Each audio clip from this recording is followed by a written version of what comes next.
इन साथियों, आप सभी का स्वागत है आपके अपने चैनल श्योर शॉर्ट मैथ में। आज हम लोग देखने वाले हैं प्राकृतिक संसाधनों का प्रबंधन का लास्ट चैप्टर का टोटल ऑब्जेक्टिव क्वेश्चन केमिस्ट्री का 10 क्लास के लिए। ये वैसे विद्यार्थियों के लिए है जिनका एग्जाम बोर्ड एग्जाम में है और महज 17 फरवरी से जो एग्ज़ाम होने वाला है उसी के लिए लगातार यहाँ पे क्लास देखने को मिल रहा है। कुछ दिन से क्लास गैप था क्योंकि मेरा ट्रेनिंग चल रहा था। तो चलिए हम ऐसे में आप लोग के बीच में लगातार क्लास लेके आ रहे हैं, चाहे साइंस हो, सोशल साइंस हो और मैथ का हो। अभी तक हमारे चैनल से नहीं जुड़े हैं तो अवश्य जुड़ जाइए और फटाफट से जवाब देने का प्रयास कीजिए। क्वेश्चन है पहला कि जैव विविधता के विशिष्ट स्थल क्या है। सवाल है कि जैव विविधता के विशिष्ट स्थल क्या है। अब यहाँ पे जैव जो प्राकृतिक हो गया, विविधता मतलब अंतर हो गया, तो प्रकृति रूप से सबसे ज़्यादा अंतर जो मिलता है वो किस स्थान पे मिलता है? क्या जल में, क्या जंगल में, क्या पर्वत में या हवा में? क्या होगा राइट आंसर? तो याद रखेंगे कि जैव विविधता का जो विशिष्ट स्थल है वो जंगल है। ठीक है, ऑप्शन बी यहाँ पे करेक्ट आंसर हो जाएगा। अगला सवाल है कि बिश्नोई लोग, बिश्नोई जानते हैं, लॉरेंस बिश्नोई का भी नाम ज़्यादा ही पॉपुलर है। यहाँ पर यह बिश्नोई लोग किस वृक्ष के संरक्षण के लिए प्रसिद्ध हैं? आम के वृक्ष, खेजड़ी वृक्ष, नीम वृक्ष या पीपल वृक्ष? क्या होगा राइट आंसर?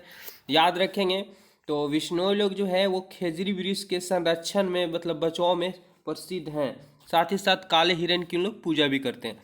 आगे बढ़ते हैं अगले सवाल की ओर। क्या दिया हुआ है कि क्योटो प्रोटोकॉल किससे संबंधित है? क्योटो प्रोटोजोआ, क्योटो प्रोटोजोआ जो है जोवा यहाँ पे होगा, किससे संबंधित है? जल प्रबंधन से, वन प्रबंधन से, भूमंडलीय ताप वृद्धि या वृक्षारोपण? राइट आंसर क्या होगा? तो ये है क्योटो प्रोटोकॉल जो है भूमंडलीय ताप वृद्धि से संबंधित है। ऑप्शन सी करेक्ट आंसर हो जाएगा। अगला सवाल है बेहद ही खास क्वेश्चन है और बार बार ये एग्जाम में आप लोग को देखने को मिलेगा ही मिलेगा। इस वर्ष पूछा जाएगा चिपको आंदोलन की शुरुआत कब हुआ था? चिपको आंदोलन सबको पता होगा कि उत्तराखंड से शुरू हुआ है, टहवाल गांव से। और ये इसका जो है श्रेय जो जाता है, आप लोग सुंदरलाल बहुगुणा का नाम सुने होंगे। तो चिपको आंदोलन की शुरुआत कब किया गया था ये बताना फटाफट से। ये 1970 ईस्वी में किया गया था। इसमें है कि वहाँ के लोग जो महिलाएं जो है, खासकर बच्चे, सभी के लोग पेड़ में चिपक जाते थे और पेड़ को काटने से रोकते थे। चिपको आंदोलन। अगला सवाल है प्राकृतिक संसाधन नहीं है।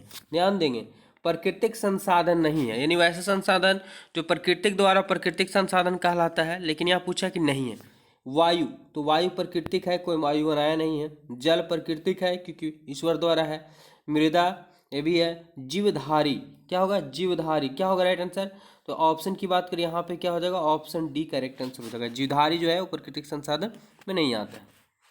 अगला सवाल क्या है, ध्यान समझेंगे। 6 नंबर क्वेश्चन है कि वन्य प्राणियों के विलुप्त होने का मुख्य कारण है। वन्य प्राणी, वन मतलब जंगल होता है, तो जंगल में रहने वाले जो जीव जंतु है आज देखने को मिल रहा हो कि धीरे धीरे जीव जंतु समाप्त होते जा रहे हैं। उसका मूल कारण क्या है? जल की कमी, बांधों का निर्माण या निर्वारणीकरण या वायु प्रदूषण? राइट आंसर क्या होगा? तो इसका राइट आंसर ये है निर्वारणीकरण जो है इसका मूल कारण है, वन प्राणियों के विलुप्त होने का मूल कारण। ऑप्शन सी करेक्ट आंसर हो जाएगा। अगला सवाल है क्या ग्लोबल वार्मिंग के लिए कौन सी गैस उत्तरदायी है? ग्लोबल वार्मिंग अगर हो जाएगा ज़्यादा तो पृथ्वी का टेम्परेचर कई गुना ज़्यादा बढ़ जाएगा, तो इसके लिए कौन सा गैस जो है वो जिम्मेदार है? याद रखेंगे CO2 gas, carbon dioxide gas की मात्रा जो है अगर बढ़ जाती है तो वायुमंडल में काफ़ी ज़्यादा तापमान हो जाएगा, इसलिए ग्लोबल गैस यानी ग्लोबल वार्मिंग के लिए जो है CO2 गैस ही जिम्मेदार होती है। आगे बढ़ते हैं। अगला सवाल क्या है कि टिहरी बांध के टूटने से प्रभावित होने वाला नगर है। अगर टिहरी का बांध टूट जाता है तो सबसे ज़्यादा जो प्रभावित होगा कौन सा नगर होगा? क्या अयोध्या होगा, हरिद्वार होगा, बनारस होगा या काशी होगा? राइट आंसर क्या होगा? तो याद रखेंगे हरिद्वार में सबसे ज़्यादा क्या होगा तो प्रभावित होगा। किसको टूटने से? तो टिहरी बांध के टूटने से। Option B correct answer. अगला सवाल है हमारे पास कि टिहरी बांध का निर्माण किस नदी पर हुआ है? टिहरी बांध का निर्माण जो है किस नदी पर हुआ? गंगा, यमुना, बागमती या कमला नदी पे?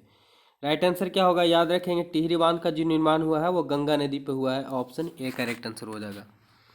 अगला क्वेश्चन है CFC का पूरा नाम। ये कई बार आपको बोर्ड एग्जाम में देखने को मिल चुका है, फिर पूछा जाएगा। CFC chlorofluorocarbon. क्या होता है? क्लोरोफ्लोरोकार्बन। कहाँ है ऑप्शन? ऑप्शन सी इसका करेक्ट आंसर हो जाएगा। क्लोरोफ्लोरोकार्बन होता है CFC का पुराना।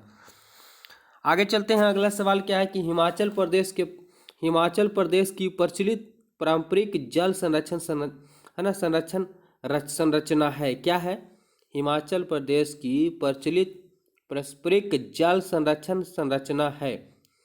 कुल्क है, तालाब है, खादिन है, कुआं है, क्या होगा। तो हिमाचल प्रदेश की जो प्रचलित जो है पारंपरिक जल संरक्षण संरचना जो है वो कुल्क है, कुल है। ऑप्शन ए करेक्ट आंसर हो जाएगा।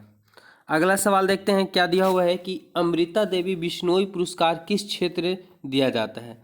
अमृता देवी बिश्नोई पुरस्कार किस क्षेत्र में दिया जाता है, खेल में, शिक्षा में, जल संरक्षण में, या सभी में।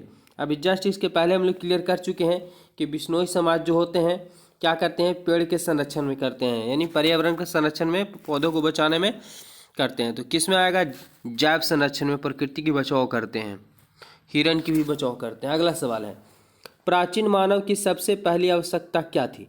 प्राचीन यानी अभी तो हम लोग वर्तमान में जी रहे हैं, लेकिन पूछा है क्वेश्चन कि प्राचीन जब पहले जब मानव थे तो सबसे पहले उनकी क्या आवश्यकता थी, भोजन, आवास, वस्त्र, इनमें से कोई नहीं।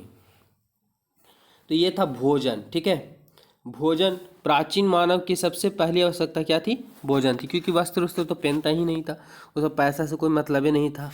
अगला सवाल क्या है, वायु में नाइट्रोजन की मात्रा, ठीक है, यहाँ पे कोई दिक्कत नहीं, थोड़ा समझ सकते हैं, नाइट्रोजन लिखा हुआ।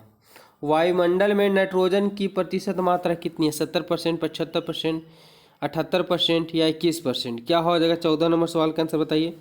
तो वायुमंडल में नाइट्रोजन जो है आपको पता होगा 78% है, 21% जो है वो ऑक्सीजन है, और 0.03% जो है वो CO2 है, और बाकी में जो है वो अन्य प्रकार की गैसें मौजूद है। तो यहाँ से भी कभी कभी क्वेश्चन देखने को मिल जाता है। अगला सवाल क्या है कि निम्न में कौन प्राकृतिक संसाधन नहीं है। देखिए यहाँ पे फिर से क्वेश्चन को दिया कि प्राकृतिक संसाधन नहीं है, मिट्टी मानव प्राकृतिक है, ईश्वर द्वारा बनाया गया है, जल प्रकृति द्वारा बनाया गया है, वायु, जीवधारी, यहाँ पे राइट आंसर। ये क्वेश्चन रिपीटेड हो गया। तो ये 15 क्वेश्चन क्लियर किए हैं पार्ट 1 वीडियो में। इसका पार्ट 2 जो है वो आप लोगों को कल देखने को मिल जाएगा। हमारे चैनल से अभी तक नहीं जुड़े हैं तब जुड़ जाइए, क्योंकि यहाँ पे जल्दी आप लोगों को मैराथन क्लास शुरू होने वाला है। धन्यवाद।